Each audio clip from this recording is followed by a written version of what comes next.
Hello and welcome back to Final Fantasy Crystal Chronicles, where today we are going to start our Cycle 3 adventure in the Cycle 3 River Bell Path.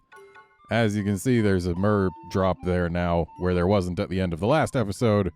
I played a few dungeons with friends, so yeah, I'm a couple years past where I was. I believe I was on year 9 and now I'm on year 11. So hooray. It's amazing how little my character has apparently aged in the intervening years.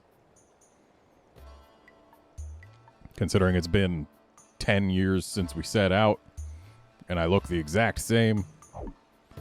Also, I got the ultimate pocket, so now I have all the pockets. Hooray.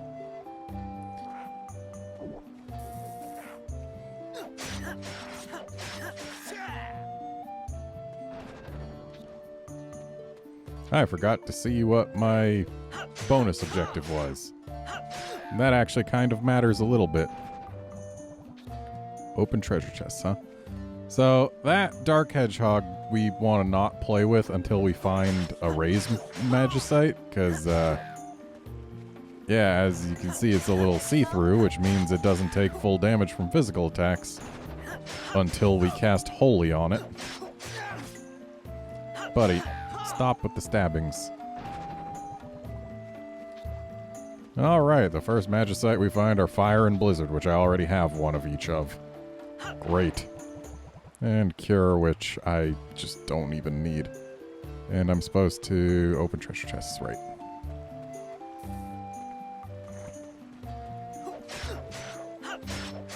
Give me a Raise Magicite. Actually, we can... Well, can we? I don't know that Mog will cast first, but if he does, then we can use a Phoenix down. Okay, good.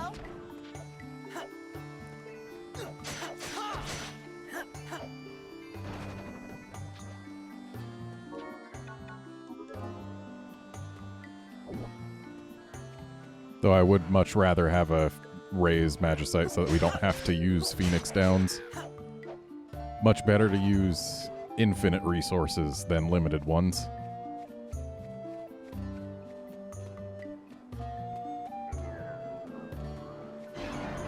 Let's see how many hits it takes if I don't Holy it first. So we're at 8 when it only took 3 post-Holy. 10. 12, 15,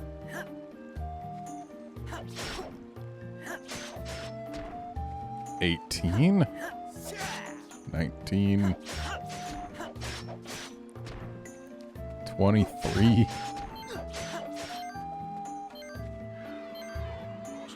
I haven't been keeping as good track as I should have been, but I think we're at 27, 30.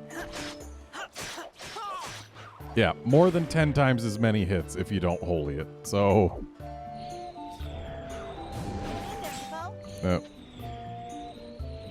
I'm hanging in there, Kupo. Fine, you don't want to cast for me? There's nothing past here.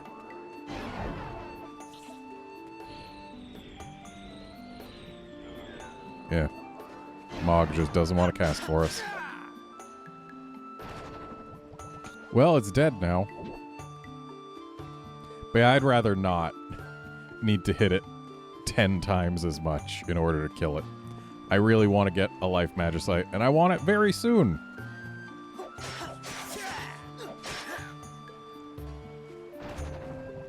There's one. So now we can remove that. Put the Raise here. Put Blizzard there. And now we are ready for any future Dark Hedgehogs.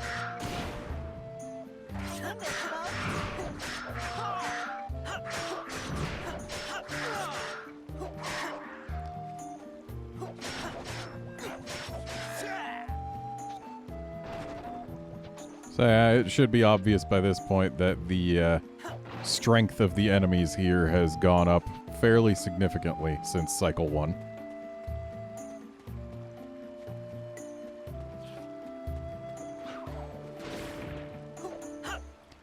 Stone hedgehogs.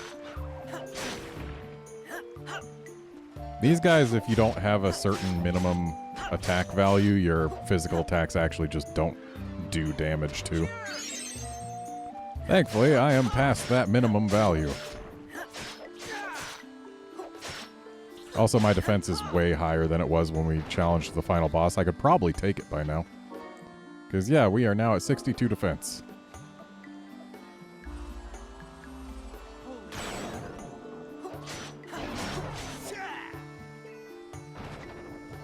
Don't need that.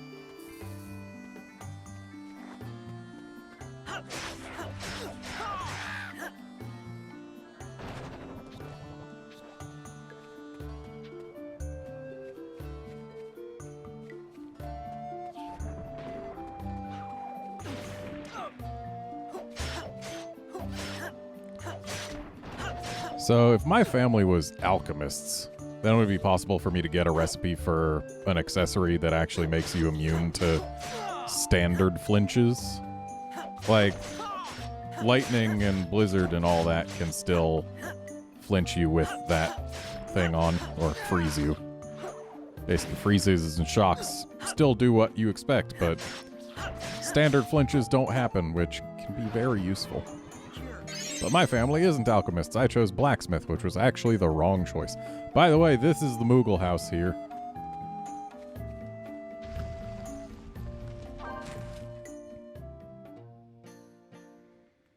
Because of course it's a rotating rock with a hole on the side that isn't pointed at you. Hello, Kapo. Oh hey, we get another thing. Congratulations, Kapo. Well, that's a Selkie crystal. Can't do much about that. Kapo.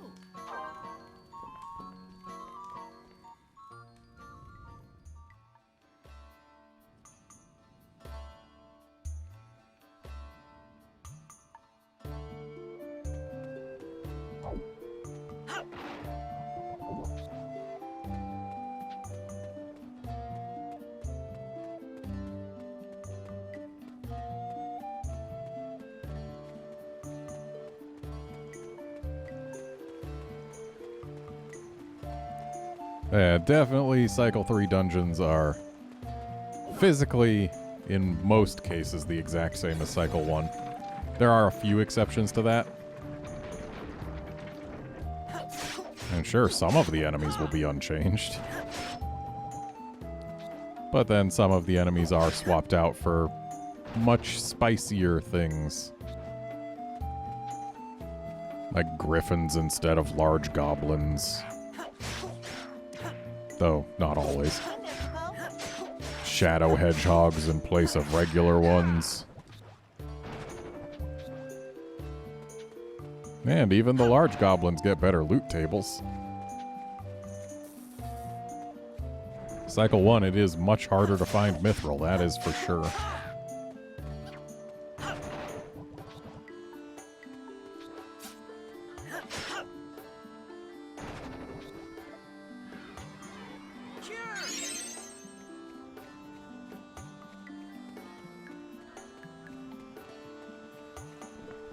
Also, I'm pretty sure, well, I don't know if all the enemies, but definitely at least some of them have increased damage potential in Cycle 3. Like, you will be hurting if you come in here without enough defense.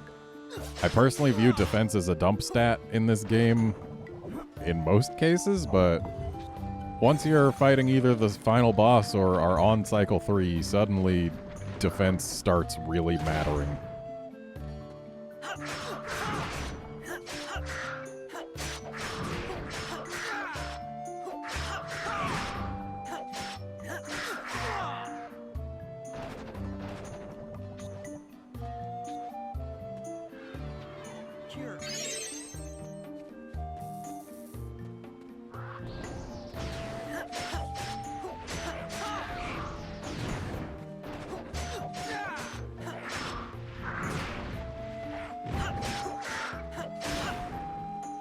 Oh boy, another griffin. Okay, we need to stop letting this guy just free cast.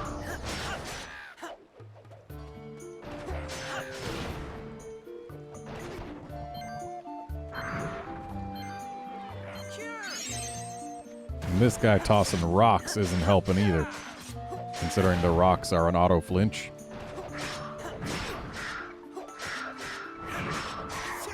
Well, time to experiment and see whether or not I can even benefit from grabbing another pocket. I cannot.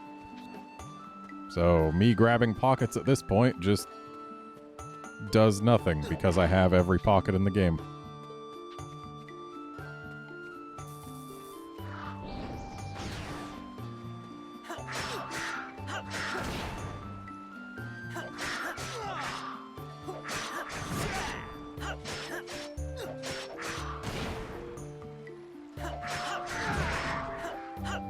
Alright, that is the last enemy in this dungeon. Save for the boss, who is still the giant crab. Though, let's go say hi to the Moogles over here. They don't have anything new to offer us, even though it's Cycle 3, but...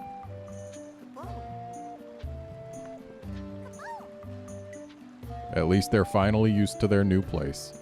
Shame they don't offer a stamp.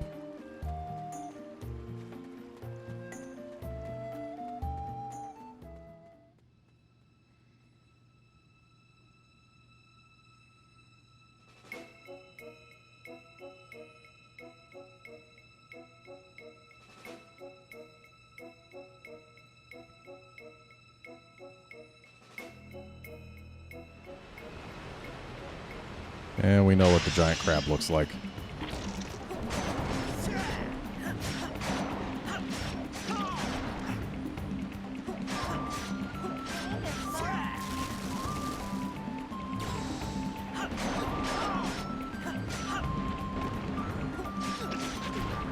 Ow.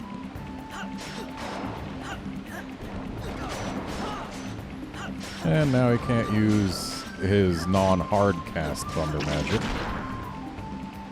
But he can slap me in the face with that big claw.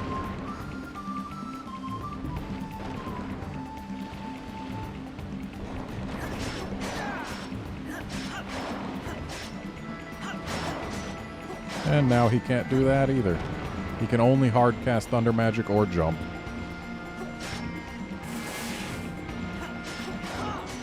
And thankfully I've got a point of thunder res, so I am not as easy to zap.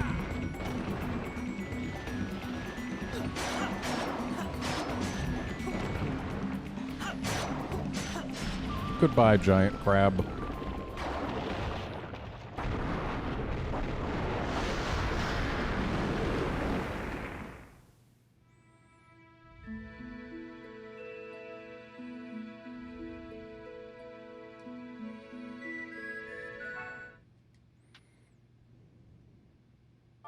Hail Moogle at your service, Capo. All right, Capo. Capo! Here you go, Capo. Thanks, Capo. Oh yeah, Dunham is the Selkie who was investigating whether or not it was possible to have people survive through miasma in the Selkie that was in Shella. And he was researching miasma, and he's been sending me messages about what he's been doing. So yeah, he's gonna go to Conal Kirak to check out stuff, I guess. Told him to be careful. Couldn't find any clues, but research on miasma and monsters came to a halt. He was gonna give up, but I told him he'd just begun. Monsters in miasma. He tried and tried, but it was just too much. But he can do it. And then he figured it out. We try to get rid of miasma. That's the problem. Monsters are fine with it. Yep, monsters are immune to miasma, so they get along with it. Yep, the water in Conal Kirak does contain a fair amount of miasma. So, hey, yeah, just take dips in it. Oh, now you're drinking it. Gross. Yeah, if it brings constant pain, But we have to encourage him in order to get to the end of this story, so that's the spirit. Wait, no, not Gil. Send item. Here, have a phoenix down. Just in case. I've got your reply, Capo. So long, Capo.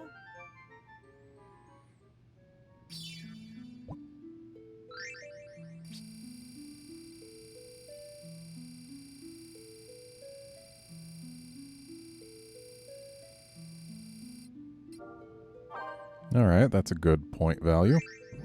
Means we probably got the good table. And yet... Well, orichalcum is nice. I've got one already, but I don't have any recipes that use it. So there's no reason for me to grab this. When there is an artifact I don't have, even if it's only magic +1. So, yeah. Grabbing that.